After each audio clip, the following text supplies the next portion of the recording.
نے शेखी से सुनी थी कि हजरत अबू बकर सिद्दीक रजी अल्लाह तआला अन्हु फरमाते हैं कि जो शख्स नमाज पढ़ने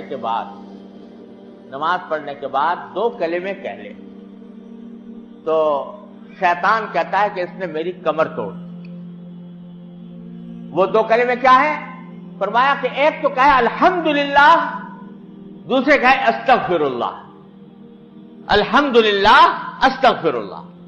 जब 2 कलिमे कह देगा शैतान तो इंसान नमाज पढ़ने के बाद, तो शैतान कहता है कि इस आदमी ने मेरी कमर तोड़ दी। क्यों?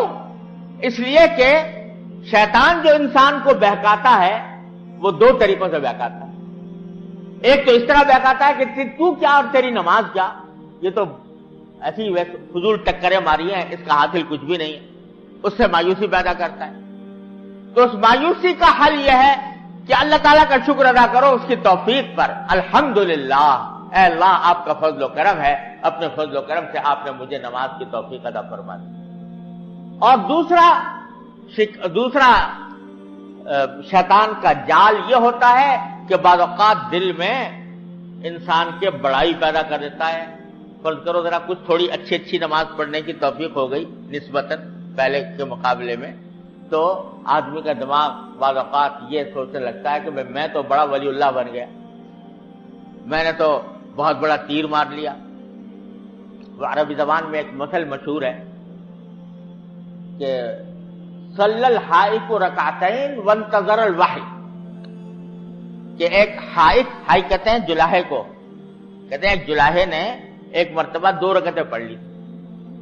तो 2 रकतें कभी पहले पढ़ी नहीं थी, 2 रकतें पढ़ ली। तो 2 रकतें पढ़ने के बाद इस इंतजार में बैठ गया कि अब मेरे ऊपर वही नाजिल होगी अल्लाह ताला की तरफ से। तो बाज़ औक़ात शैतान इस तरह बहकाता है कि नमाज पढ़वाने के बाद दिल में एक तकब्बुर पैदा हो गया, बड़ाई पैदा हो गई अपने अमल के तरफ, यह कि मैंने कोई बहुत बड़ा तीर मार लिया। उसका इलाज है अस्तगफिरुल्लाह, कि अल्लाह जैसी नमाज पढ़ने की का हक था वो तो मैं अदा नहीं कर पाया, जो कोताहियां हुई अल्लाह अपनी रहमत से उसको माफ फरमा दी। बाद रिवायात में मनकूल है कि नबी करीम सरवर दो आलम सल्लल्लाहु अलैहि वसल्लम फरमाते हैं कि मा अबदना का हक़ इबादती, मा अरफना का हक़ मारिफती। अल्लाह हम आपकी इबादत का हक नहीं अदा कर पाए। कौन कह रहा है? हुजूर नबी करीम सल्लल्लाहु अलैहि वसल्लम, जो रात को खड़े होते हैं तो पांव पर वरम आ जाता है नमाज पढ़ने में।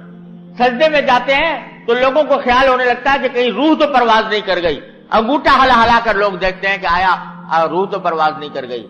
वो इतनी इबादत करने के बाद फरमाते हैं कि अल्लाह हमने आपकी इबादत का हक अदा नहीं किया। तो जब आप ये बात फरमा रहे हैं तो हम शुमा किस शुमार कितार में है? हम तो अगर कोई भी पढ़ने की तौफीक हो गई अल्लाह ताला का फजल करम है, लेकिन अपनी कोताहियों के ऊपर इस्तिग़फ़ार जरूरी है। तो अल्हम्दुलिल्लाह और अस्तग़फिर।